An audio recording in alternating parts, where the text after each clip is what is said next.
To know our child, we must learn to observe our child.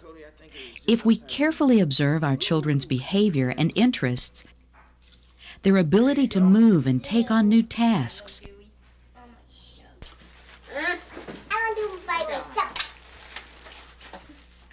their need to feel secure and relaxed in their environment, we can get many clues as to what it means to parent from a Montessori perspective.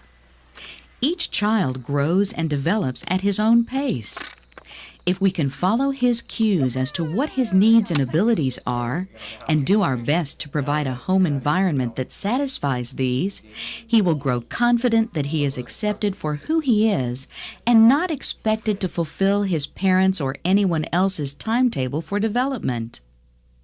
This approach Maria Montessori called following the child, and is at the core of Montessori philosophy. Letting them be interested in exploring what it is they're interested in instead of me trying to constantly set the agenda. Also, I think making things available for them. We live on 10 acres, we have a lot of wildlife, and so this summer I made sure they have binoculars, they have magnifying glasses. We made a critter box for them to keep caterpillars and frogs and all kinds of stuff that I don't want to touch.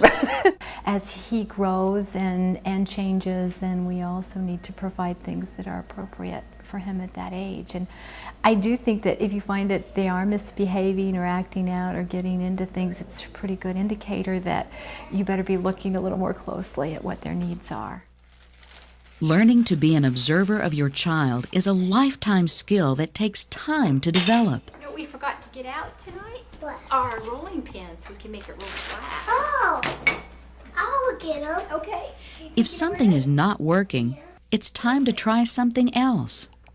Become a student of your child's developmental needs and focus on what is appropriate for her at her current age level and ability. Focus on activities that interest your child. Sarah, did you get a plate out? Organize them so your child can be successful and keep them easily within reach. Nurturing respect, independence, and responsibility in your child are key components to help him retain his desire to learn, feel confident, and reach his potential. Following your child demonstrates that you respect him for who he is, that you understand his capabilities, and have reasonable expectations for him. It is important to spend quality time together, both working and playing.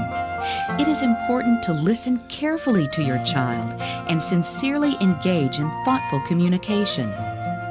When a difficulty arises for you as a parent, it is important to express yourself in an I statement, such as, "I feel irritated when you yell at your sister," instead of shaming your child with statements like, "Stop yelling, you're driving me crazy."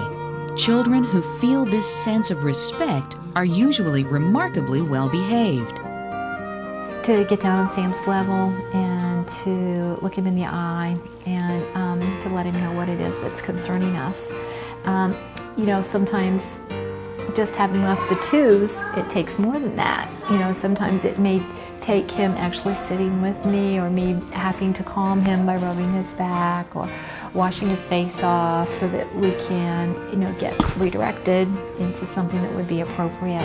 Our premise is they want to be a part of things, they want to cooperate, they want to feel valued and loved. And so, there's usually a gentle way of doing that. If they're not cooperating, I usually, I'm looking at myself to say, what's wrong? What am I doing?